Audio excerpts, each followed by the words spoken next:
Nasikia makusudi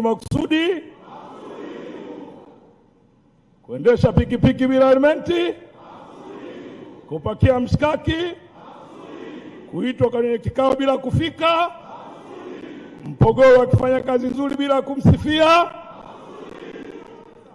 Haya, awali yote napenda kumshukuru Mwenyezi Mungu mwingi wa rehema.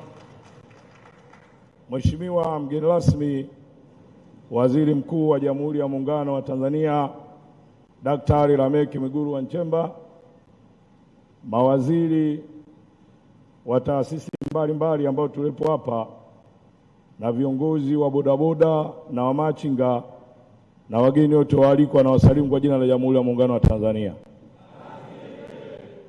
Mimi niliopo mbele yenu hapa naitwa Saidi Kagomba, ndiye mwenyekiti wa shirikisho la vyama vya bodaboda na bajaji ndani ya mkoa wa Dar es Salaam na Tanzania.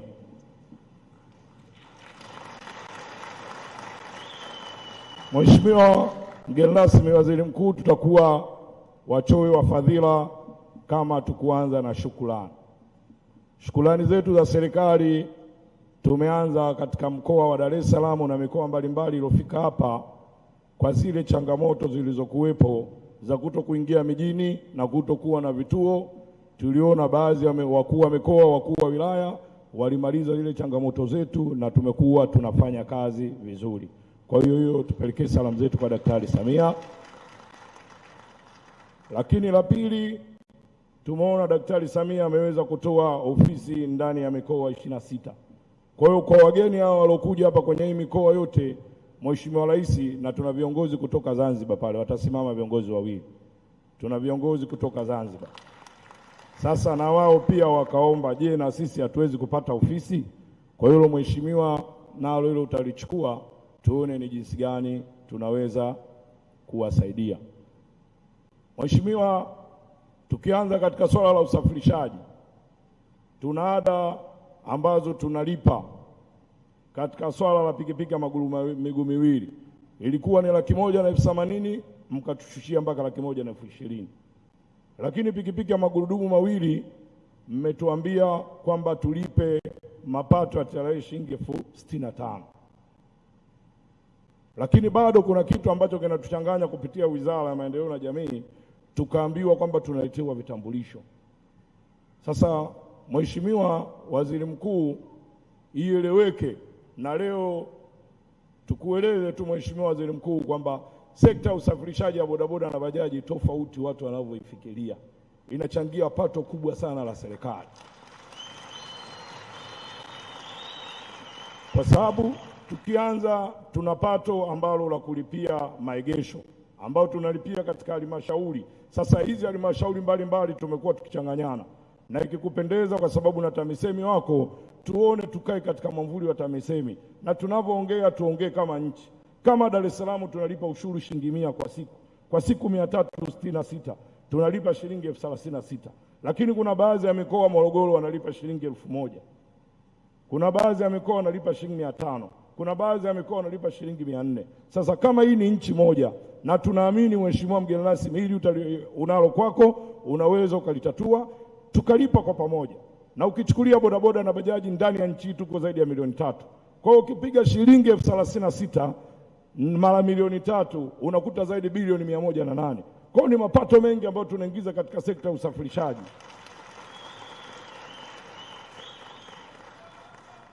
Lakini la pili, Mheshimiwa, katika swala la leseni ya udereva, swala la leseni la udereva, na leo tunashukuru, tena tunashukuru sana, na umati uliojaa nje, kuna umati mwingine unatuangalia kupitia mubashara kwa sababu ukumbi ni mdogo. Swala la leseni limekuwa kwetu ni changamoto, kwa sababu hata watu wanapopata ajali, baadhi ya madereva wengi wanakuwa hawana leseni, hawana bima za afya. Sasa changamoto kwenye leseni, ili ulipo na bima lazima uwe na leseni. Tulikuja tukaongea na makamo wa rais mstaafu Philipo Isidori Mpango, ile miaka 50 ya kukamilisha wiki ya usalama, unaenda kwa usalama barabarani pale Dodoma, tuliwasilisha na tukaomba kwa serikali, mnapoteza mapato mengi makubwa, bila kutushirikisha sisi na kuona mahitaji yetu ni nini. Kwa hiyo mngekusanya kwa shilingi 30,000 Tanzania nzima wangelipa, mngeona ni jinsi gani mngekusanya mapato makubwa, vijana wangepata leseni, vijana wanapopata matatizo waweze kuhudumiwa na bima.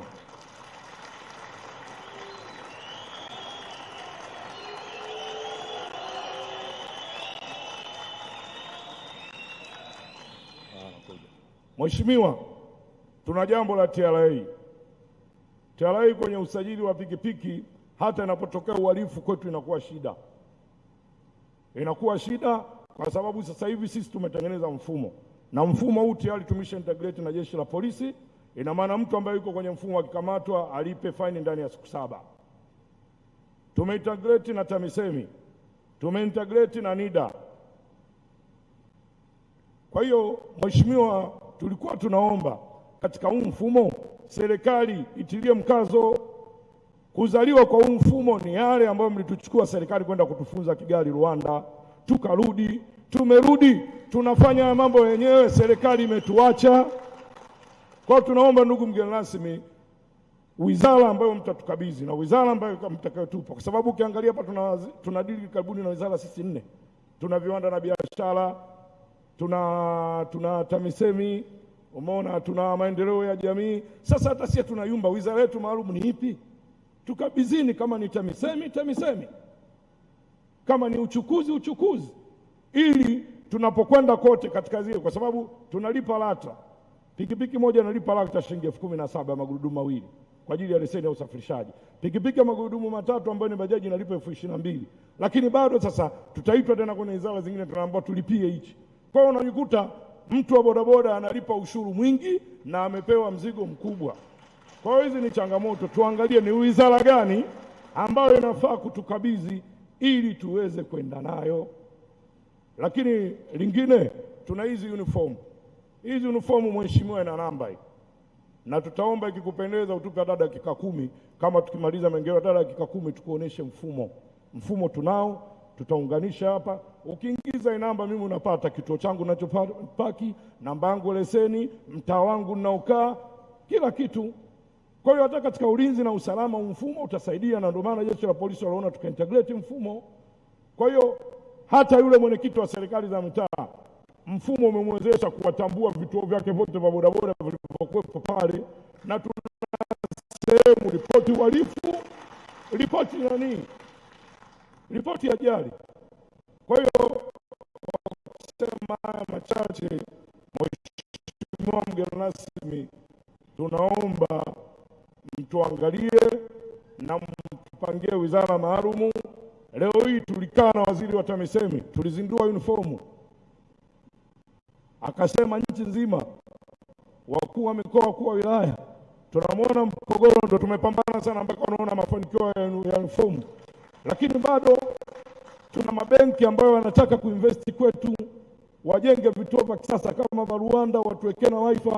Sasa mtu unamwomba kujengee, alafu serikali anakuja TRA anamwambia yule tuweka tangazo lake aiza ni salary Olex au nani, alafu alipia lile tangazo. Mtu kakuboreshea, ni kweli, lakini yule aliyokaa pale anaenda kuboreshewa tayari kalipa mapato ya serikali. Kwa hiyo tunaomba, na ikiwapendeza, nchi nzima serikali iweze kufacilitate hizi sare, watu waingie kwenye mifumo, wataeleweka. Dereva wa bodaboda ni yupi, dereva wa binafsi ni yupi. Kwa hiyo hata inapotokea janga ya uhalifu, watu wakaenda kutumia vyombo vya bodaboda kama ni chombo rahisi kufanya uhalifu, tunawagundua ni nani. Sasa kuna swala la sasa hivi pikipiki inatoka imeuzwa haina plate number.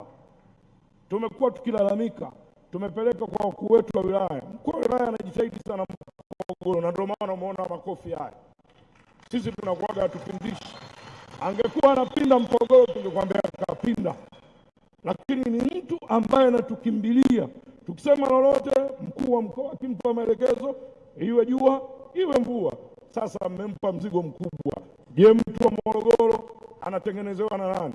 Je, mtu wa Mbeya? Sasa itengenezwe mifumo ambayo tuone serikali itapata mapato, sisi tutafaidika.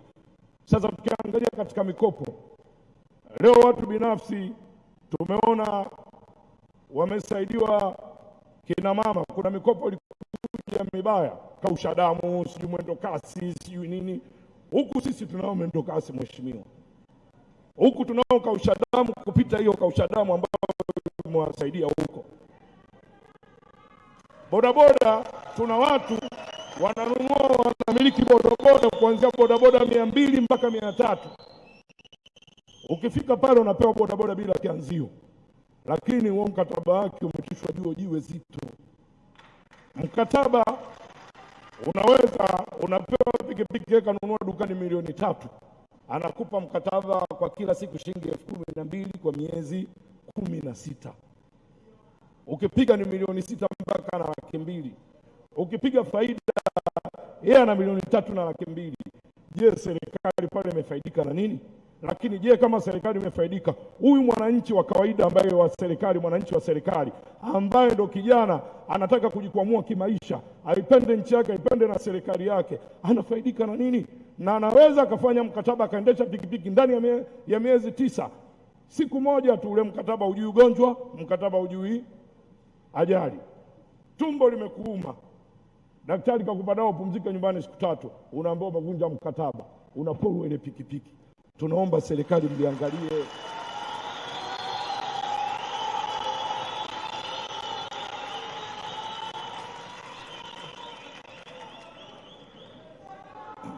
Sasa kwa kumalizia, kwa sababu muda ni mchache, tuna hii bilioni 200 ya mama ambaye alisema ndani ya siku zake 100. Mheshimiwa, tusiwe waongo. Taasisi zote za kifedha huwa wakiwa kama kwenye vikao kama hivi wanajinasibu sana, lakini mimi nimezunguka benki zote sio rafiki. Na benki ya mwisho tumshukuru Daktari Samia, wakati anaizindua pale ile CRDB alisema Jimkana, alirudia mara 3, nataka wapewe mikopo rahisi mamalishe, wamachinga na bodaboda. Leo unakwenda kwenye mkopo unaambiwa uende na hati ya nyumba. Kuna bodaboda ana nyumba hapo?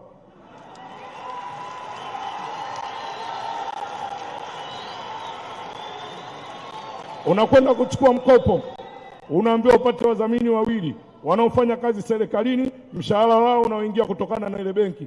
Kuna bodaboda wana watu viongozi wa serikali yote hapo.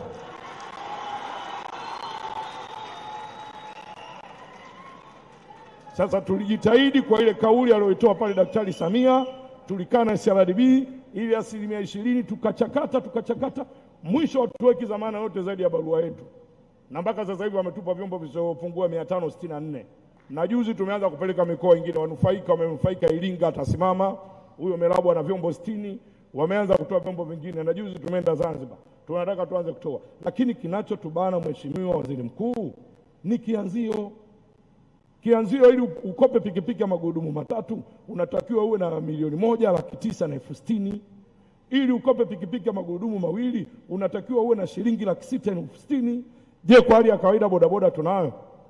Kwa hiyo kumalizia haya machache, Mheshimiwa Waziri Mkuu, mimi na bahati na hichi ni kikao cha pili. Wakati huo ulikuwa waziri wa mambo ya ndani, tuliongea mengi sana. Sasa hivi ni waziri mkuu, yale tuliongeaga na naomba ulitufundisha, na wewe ndio wachukue utufundishe, tusaidie kundi hili.